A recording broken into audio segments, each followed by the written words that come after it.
there are low-hanging fruits, like I have talked about financial services. So if you're a Nigerian bank, you don't want to go to another country, and they're telling you to bring some capitalization that's different from indigenous banks, right? So with the AFCFTA agreement, especially the investment protocol, it is now one size fits all. So we have big banks already that have large balance sheet, efficient balance sheet, that can look elsewhere. For instance, in Ethiopia has more than 100, second most populated country in Africa. But before now, Ethiopia was a closed country. No foreign banks were allowed. But with the agreement, Ethiopia is forced, as a country that has ratified, to allow banks. So Nigerian banks can quickly go there and grow their market. So those are low-hanging fruit. Fashion, and that's why Afrexim Bank has emphasized on Canex. We have a $1 billion facility. You cannot ask for more. And in addition to that, the bank is also monetizing African talents. The artists and the fashion designers, they are small, so they don't have the muscle to maybe patent their product. But the bank is setting up a business that will patent these creations, from fashion to music to everything. Hold the patent, monetize it, and then distribute the profit to the artist. That's huge.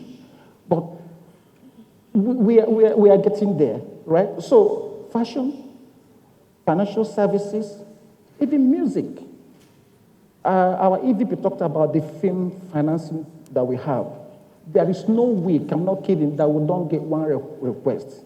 So you can see in a year or two, after this gestation period, when we begin to see those movies, gradually we'll develop to the level of Hollywood.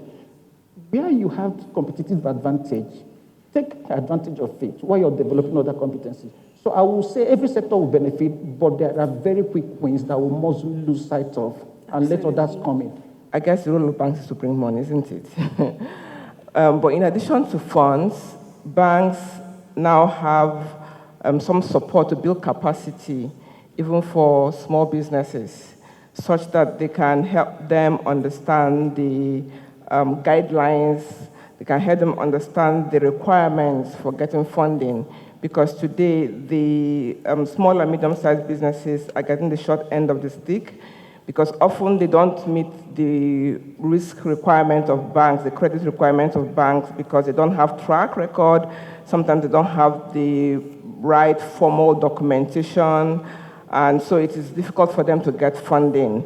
We've heard from the Manufacturing Association of Nigeria that the cost of funds is so high. If it's over like 20% for large companies, it's so much higher for small companies because the risk level is higher. So we need banks to support these small businesses, to meet them at where they are and perhaps help groom them to more formal businesses and help them to gain some track record, help them to document those in a way that they can continue to get credit. Also, I think that I was surprised that Emeka said, that the policy level is done and the private sector needs to pick it up. Actually, the private sector is ready to pick up and run with AFCFTA, but we are shackled by a lot of policy guidelines, that bureaucracies, changing policies that won't let us actually do business. So you have taxes, both formal and informal taxes, burdening businesses. You have the fact that there isn't infrastructure, the rules keep changing, and so businesses are very much challenged to actually do business. They're so busy trying to stay afloat, and they're not able to take advantage of some of the benefits that we have around us. Today in Nigeria, we are at the brink of exponential growth. It's not incremental anymore. And we are in the cusp of the dynamic shift between your ICE engines, your EVs, and CNGs, which means Nigeria stands to benefit much, much more than any other country in this world, because technology first implemented is in the increasingly growing markets. So we can straight away adopt the new technology going in CNG and EV vehicles. Recently, when we were at the G20 summit, His Excellency Bola Ahmed Tinubu pledged that he's going to cut short all the bottlenecks and ensure a thriving automotive sector, which he made a personal commitment to us. And going forward with that, we as NAMA, Auto Manufacturers Association of India, of Nigeria, also pledged that we are going to come full on with our own commitments and keep growing Nigerian sector's automotive industry. Today, we boast a successful import of 1.2 million vehicles in the country. Nigeria does import 1.2 million vehicles in the country.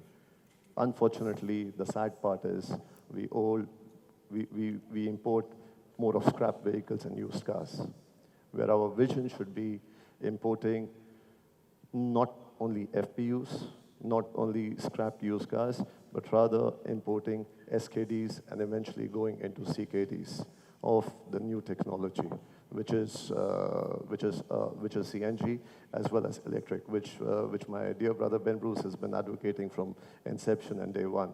And we've been having this brainstorming sessions that how we make our nation great again, so we're not dependent on any other countries. A survey was conducted in 2020 in Nigeria with the Nigerian Bureau of Statistics. And the survey shows that most of the MSMEs are in the micro sector.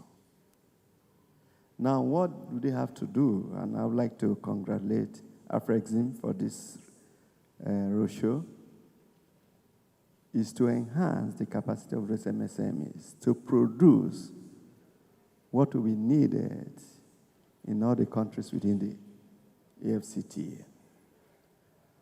And it needs awareness creation, more of this awareness creation, that this role cascades to most of the geopolitical zones.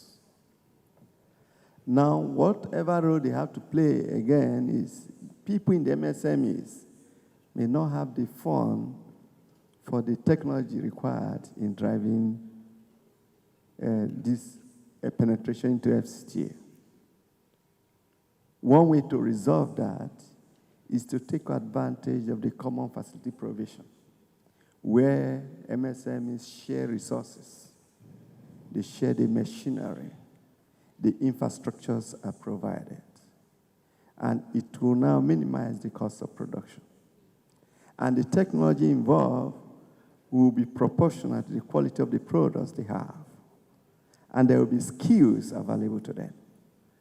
And don't forget that some of these MSMEs act as linkage to large enterprises.